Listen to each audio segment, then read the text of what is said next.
અત્યારે બધાને થોડી ભૂલવાની બીમારી છે, બીજાને નહીં પણ મને છે, એટલે બધું મોબાઈલમાં લખી રાખવું પડે છે, કાંઈ કંઈ પોઈન્ટ ભૂલાઈ ન જાય.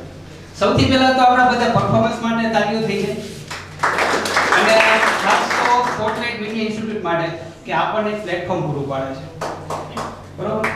હવે પ્લેટફોર્મની વાત આવી એટલે હું કહી દઉં કે આમાં આપણે બધા જિંદગી એક આપણી એક ટ્રેન જેવી જ છે.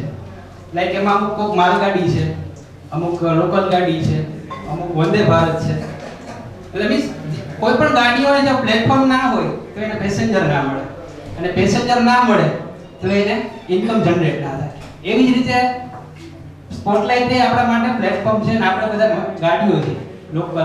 વંદે ભારત જોયું હોય તો હું પોતે જ છું. મીન્સ એવી રીતનું. તો મિત્રો મારો આજે હું એકચ્યુઅલી સૌરાષ્ટ્રથી બિલોંગ કરું છું. સૌરાષ્ટ્રથી અહીંયા હું એક સપનાઓ લઈને આવ્યો કે હું કંઈક બનું, આગળ વધું, એટલે મેં અહીંયા જોબ ચાલુ કરી, અને અહીંયા આવીને અમદાવાદમાં છેલ્લા 6 મહિનાથી હું ભાડે મકાનમાં રહું છું. અને અહીંના લોકોને મેં ઓબ્ઝર્વ કર્યા, બહુ જ મજા આવી કે અમદાવાદના લોકો કેવા છે. તો એના વિશે મેં થોડું લખ્યું છે, તો આઈ હોપ તમને બધાના દિલ સુધી પહોંચશે.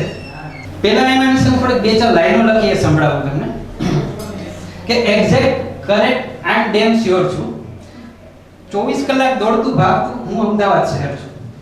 કે એક્ઝેક્ટ કરેક્ટ આઈ એમ ડેમ શ્યોર છું, 24 કલાક દોડતું ભાગતું હું અમદાવાદ શહેર છું.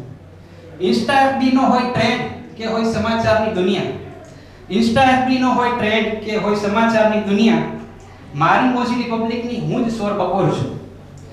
ફેશન ના હોય ફાડિયા કે ખાણીપીણીના હોય રસિયા, રસિયા એટલે ઓલી રસિયાની વાત નથી, પણ આ બીજી રસિયા. ફેશન ના હોય ફાડિયા કે ખાણીપીણીના હોય રસિયા, દરેકના મન અને દિલમાં ઘર કરતું હું અમદાવાદ શહેર છું. ઢળતી ઇમારતને સાચવી બેઠો છું, અને નવી બનતી બિલ્ડિંગ સાથે હું ઊભો છું. દરેકની નજરને કરું ચકાચોંધ હું અમદાવાદ શહેર છું. ઉગતી હોય સવાર કે ઢળતી સાંજ, અરે હું જ ભર બપોર છું. ઉગતી હોય સવાર કે ઢળતી સાંજ, અરે હું જ ભર બપોર છું. દરેક સમય પ્રહરને અનુકૂળ કરું હું અમદાવાદ શહેર છું. ઓ કાકા નહીં રહે અજાણ, નહીં બને હવે કમજોર તું, આવી જાઓ મોજીલા શહેરમાં, તમારો ભાઈ દોસ્ત હું અમદાવાદ શહેર છું. અમદાવાદની પબ્લિક છે બહુ ફાસ્ટ છે, અને હોય જ કેમ કે મેટ્રો સિટી છે. રિક્ષાવાળા અને બાઇક સ્કૂટીવાળા તો સાક્ષાત નાગદેવના ભુવા હોય ને એવી રીતના જ છે. મીન્સ એ લોકો છે નાની મોટી ગમે તેવી ગલીઓ હોય ને એમાં માટા ચૂકા થઈ અને ગમે ત્યાં ઘૂસી જાય, અને એમાં પણ સિગ્નલ બંધ હોય તો ફૂટપાથ ઉપરથી ચડાવી દે. બાજુમાં રાહ ના જોવે કે સિગ્નલ ચાલુ થાય ત્યાં સુધી રાહ, એ ફૂટપાથ પર ચડાવી દે. અને એમાં જે સ્કૂટી વાળા ને એક્ટિવા વાળા તો એ લોકો તમે જોવો ને તો આમ બેસે, આમ સંત બેઠા હોય ને, એટલે આપણે એમ લાગે કે બાપા તમે ક્યાં પ્રવચન કરવા જાઓ છો, કોને માર્ગદર્શન પૂરું પાડવા જાઓ છો. અમુક એરિયામાં તો રેડ સિગ્નલ હોય ને તો ત્યાં પણ નોન સ્ટોપ ભગાવે બાઈક અને સ્ટન્ટ કરે. પછી એમાં આગળ આવે સ્ટન્ટ કરવાની વાત આવે ટ્રાફિક સિગ્નલ વાળા.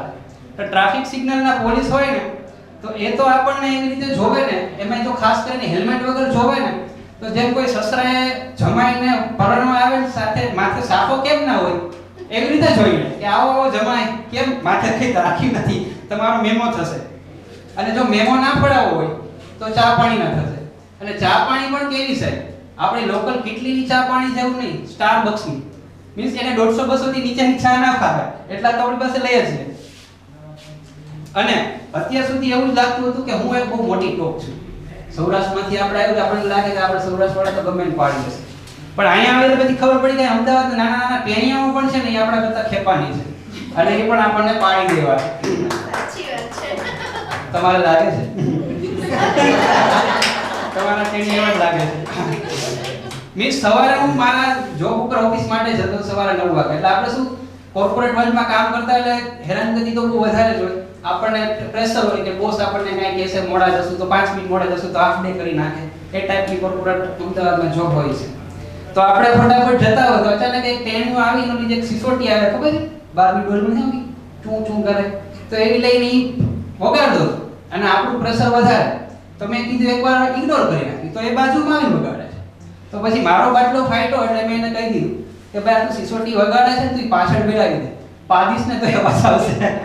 તો પછી એને મને જે જવાબ આપ્યો એના પછી હું કોઈ અમદાવાદના એની મસ્તી નથી કરતો.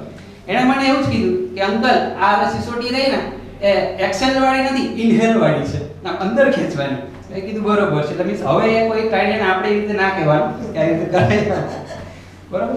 અને બીજી વાત મને ગમી હોય ને અમદાવાદના લોકોની, તો મેં સૌરાષ્ટ્રની ભાષા અલગ છે ને અહીંની ભાષા અલગ છે. તો અમદાવાદમાં પેલો પેલી વાળા ભાષા બધું વધારે છે. મીન્સ તો એની ભાષા લખી કેવું છે કે પેલો પેલી જોડે કેવું પેલું પેલું કરે છે, અને પેલી પેલા જોડે પેલું પેલું કરે છે, અને પેલાને ક્યારેક પેલી પેલીને જતી રહેશે. મીન્સ આવી રીતે અહીંયા પેલો પેલી વાળી છે. બીજી એક પબ્લિક છે અમે લોકો તમે લોકો વાળી પબ્લિક. તો એ લોકો કેવી રીતે વાતો કરતા હોય તો મેં સાંભળ્યું કે ભાઈ તમે લોકો શું કરવાના છો એ અમે લોકોને કહેજો, અને અમે લોકોને ખબર પડે કે તમે લોકો શું કરશો તો પછી અમે લોકોને ખબર પડે કે તમે લોકોને સાથે શું કેવી રીતે ફોડી લેશો. મીન્સ આ લોકોને એ રીતે અમે લોકો તમે લોકો કરે, આપણને સૌરાષ્ટ્રના વાળા મને તો કઈ ખબર જ ના પડે, પણ સાંભળીએ એટલે એક બે વાર આપણે લખી લઈએ કે હા આવું કેવું કરે છે. બીજું કે આ લોકો અમદાવાદના લોકો કઈ વસ્તુ સોર્ટ આઉટ નથી કરતા, ફોડી લેશું એવા શબ્દ જ વાપરે. કે કાંઈ પણ હોય ને કે ગમે ત્યારે કોઈને ફોન કરીએ કે ભાઈ આજે મારે ઓફિસ આવતા લેટ થઈ જશે તો તું સરને કહી દેજે, તો કલીગ એવું કહે હા હા તું ઉપાધિ ના કર યાર અમે અહીંથી ફોડી લેશું. કે શું ફોડી, સરને ફોડી લેવાને શું કરવાનું. પછી હમણાં આપણે એક ધૂળેટી ઉપર એક પ્રસંગ આપણે બન્યો વસ્ત્રાલમાં, કોઈ ન્યૂઝમાં સાંભળ્યું હોય તો. બધા ઓલા આવારા તત્વો બે ગેંગ હતી, એ લોકોને મારામારી કરતા હતા. તો મારામારી કરતા પબ્લિકને લોકલ પબ્લિકને ઠેસ પહોંચાડવા માટે લાકડીઓ મારવા માંડ્યા ને. તો મીન્સ એ લોકોએ આ વાતને થોડુંક વધારે સિરિયસ લઈ લીધી કે ફોડી લેશું. એટલે ફોડી લેવાનો અંદરો ગેંગને ફોડવાની છે, આ તો કોઈની અર્ટિગાને ફોડી લીધી, કોઈની બાઇકને ફોડી લીધી. તો એ લોકો થોડાક વધારે સિરિયસ થઈ ગયા.